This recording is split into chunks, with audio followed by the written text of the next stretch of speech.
My else. Are we good to go? Yes, you're good to go.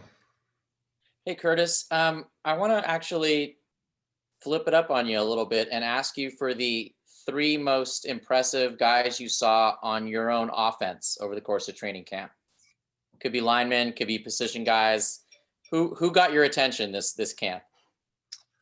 I feel like a lot of guys have, made a lot of jumps and a lot of improvements, and everyone's been definitely, it's showing how hard everyone has worked in the offseason as well as during camp. But if I had to name three specifics just off the top of my head, Davis has really impressed me. It's always difficult as a middle linebacker trying to, read offenses and trying to go up against a good offense when they have a really elite quarterback, which I think Davis is.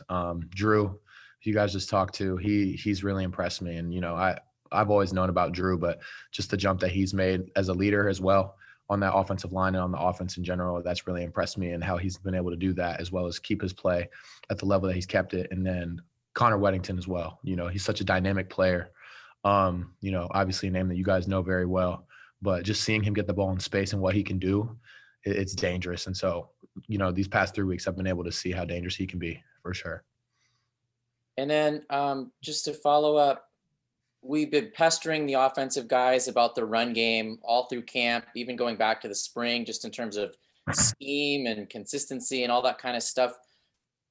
How strong is your run game right now, and how close to a finished product does it look to you as a defender? I don't know the exact specifics of, what it's definitely supposed to look like. I don't really know the offensive playbook like that. Going against them is always a challenge, though. I have immense confidence in our offense, and going against my O-line every day and my starting running backs and stuff like that, it's definitely a challenge for me every day. So if I had to personally say, I would think that they're in a pretty good spot based off what I've faced for the past 3 weeks. But I guess we'll see on game day. But I'm very confident that they're exactly where they need to be.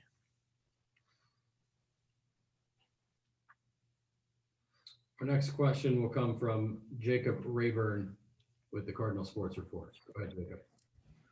Hey, Curtis, I'm going to actually piggyback a little bit on RJ's first question. Excluding yourself, the three most improved defensive guys at the end of camp. Off the top of my head, like I said, there's definitely a lot of names that I could pull from, but Levani Damuni has really impressed me. The way that he's picked up the playbook and then applied that to the field as well as just a sophomore is very impressive. Kendall Williamson is someone who's really impressed me as well. He's somebody who's taking the leap in maturity for sure. He's considered an old guy now, and just the idea of him being a leader now is something that he's had to embrace, and I think he's done it in a great way. Ethan Bonner is another person I've been really impressed with. He's battled with injury early on in his career, but he's been doing a really, really good job, in my opinion, both on defense and on special teams. And I'm really excited to see all of those guys play.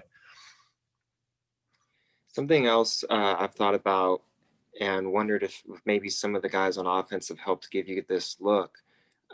Containing mobile quarterbacks, making stops on mobile quarterbacks was a huge emphasis last season. It was something that I think Coach Shaw talked about the defensive unit struggling with. What's that been like this offseason, this training camp, I should say, of working on that? And now you're heading to a place where that could be a factor again. I mean, yeah, obviously with mobile quarterbacks, that obviously adds another wrinkle to offenses that you have to stop. And that's something that we definitely noticed was an issue for us last year and that we wanted to improve on this year. And I think it's just, our coach and our defensive coordinator focus a lot on habits and forming the habits of running to the ball every single time and make sure that you can touch your hip to his hip. And I think that just sure tackling is the number one emphasis when it comes to mobile quarterbacks. And, we worked on that a lot, again, whether it was angle tackling, whether it was form tackling in Indy, whether not even running, just the technique part of it and getting that to be formed as a habit, and taking that to game day and not having to think so much and just instinct doing that every time. Thanks, Curtis. Yep. Our next question will come from Scott Reese with the Stanford Radio. Hey, Curtis. I got two for you. First of all, 4 years in the program, a position change, some big-time injuries, and here you are seemingly ready to play your best football, right, as you embark on this year. I'm just wondering, where your head is at and what is your outlook for this season and how far you've come and the challenge that lies ahead? Yeah, I mean, I've been really, trying to keep my head down and focus on the team for most of camp, just trying to get everyone else ready and try to be as best leader as I can. But I'm really appreciative of where I'm at right now. You mentioned it. I had a position change and had to deal with some injuries early on in my career. And, there were times where I was pretty unsure of myself and wasn't sure what my career was going to be like in the future. And so, to be at this point, heading into week 1, being able to play Oregon at Autzen, a trip that I didn't get to make 2 years ago when that crazy game happened, I'm very grateful to be where I'm at right now. And I've been making an emphasis to not take anything that I'm doing for granted, because not too long ago, I was in a very different spot than I'm in right now. So appreciative is definitely the word that I think best embodies where I'm at right now. I'm also very excited, coming off of last year. It was my first year at a new position. And so I don't think I was as confident as I am right now. And, just being able to be a leader on the defense is something that I'm very fortunate to be. I'm very honored to have that position, and I'm just ready for it. We've been waiting a very long time. I think the consensus on the team is that everyone's very anxious to play, and that's very well my feeling as well. And I want to get your perspective on Ricky Miezan, a guy who you could probably relate to. Not a new position for him, but an entirely new sport, right? Guy comes in, a lacrosse player. A lot of curiosity, I think, last season to see what he would bring to the table, and then boom, half a game and he's gone for the year. What do you see in him? Where is he now, and what's his ceiling? I mean, it's the comment I made about Kendall earlier. When you see guys transition usually from their sophomore and junior year, that level of maturity definitely increases a lot. And just seeing that in the way that he's worked in the offseason and the way that he's prepared for this season going into camp and now going into week 1 has just really impressed me. And to me, he's an athletic freak. He's 245 and can run like a DB. And that's rare. And that's what you look for in an elite linebacker. And so I'm personally just excited to see him get a chance to run free in the game. Cool. Thanks. Time for 2 more. We'll go to Rusty Simmons with the San Francisco Chronicle and finish with RJ Abadia. Go ahead, Rusty. Yeah, you hit on some of this with Jacob and Scott, but I was going to ask you about, you told me a couple weeks ago about defensive goals this year, about raising physicality, stopping the run, and takeaways. 15, 20 practices in, how are you guys on those 3 things? Still pushing ahead as best as we can, not taking our foot off the pedal. Obviously, I think we've improved a lot, at least in takeaways for sure. It's been the main emphasis. We see guys running for loose balls, even on incomplete passes, trying to scoop it, fighting over the ball, punching for balls, even after the whistle's been blown. I mean, that's the type of habits that we've had to form, and we think will, take us to the next level as a defense. And then as far as physicality, we've done everything that we can with the reps that we've gotten to, increase our physicality, both in the run game and in the pass game, legally, obviously. But I think that we made a lot of progress. I think guys are in tune with the tackling, in tune with the takeaways. And I think that we're starting to get a better understanding that those takeaways and those aspects of defense are what's going to potentially win games for us.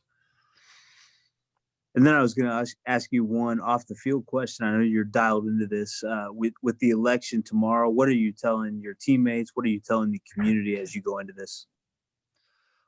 Just Coach Shaw had made a point earlier on the field, and I think that it was a really good point. But, something I'm trying to relay to my teammates is just appreciate, in a crazy time like this and in an election that will be emotionally overwhelming for a lot of people. I think it's really important as Americans to be appreciative that we live in a country to where we have the right to vote, and that, someone can't tell us not to vote, and that we're free to vote as we please. And I think it's important to not take that for granted and, take the opportunity to vote, because, there's people in other countries that would kill to be able to vote.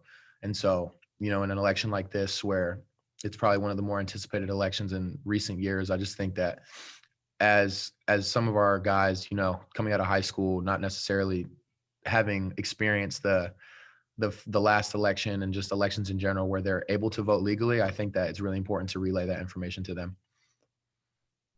Much appreciated. Yep. Our final question will come from RJ Abadia. Go ahead, RJ.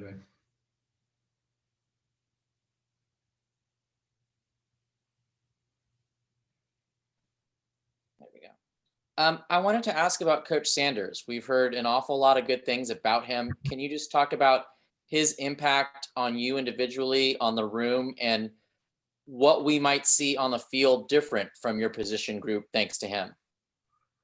Yeah, Coach Sanders is awesome. I only have great things to say about him. From the moment he came in, obviously, going into my 5th year, a coaching change isn't always something that you're, looking forward to. But he proved me wrong very quickly. From the moment he stepped on campus and stepped into our room, he made it clear that he was going to challenge us because he wanted us all to be the best versions of ourselves, both on and off the field. And I think that so far he's done everything in his power to have done that. And I'm very appreciative to have him in the room. I think that the other Ilbs would say the same.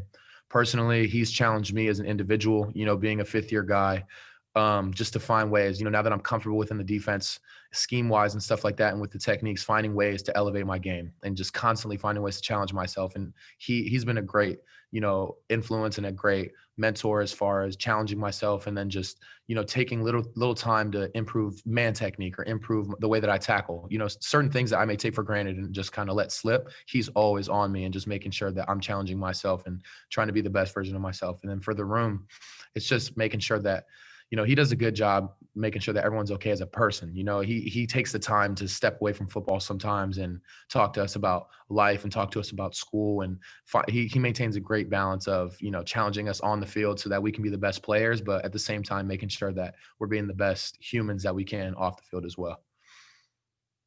Thanks, Curtis. Yeah. Thank you, Curtis. Thank you all for joining us tonight. We'll send out the audio and video shortly. Have a great rest of your night.